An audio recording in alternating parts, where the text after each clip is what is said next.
Hi, today I'm going to show you how you can change the wallpaper in Windows 11.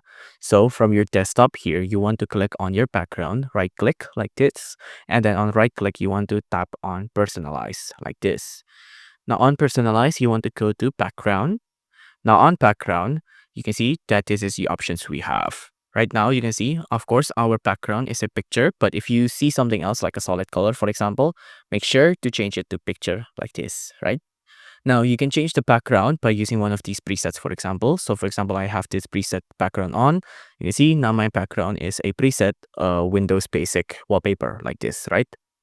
If I wanted to change it back to my normal one, I'll just press on it like that. And now my wallpaper is back to my normal one.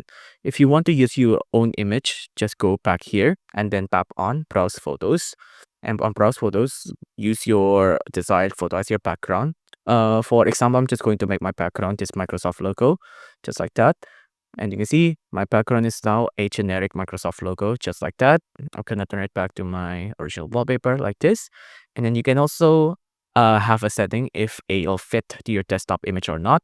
You can see there's stretch, style, center, span, or fill. If you'd like things like that, I'm just gonna keep it at fit. But if it's style, for example, here, it'll look like this.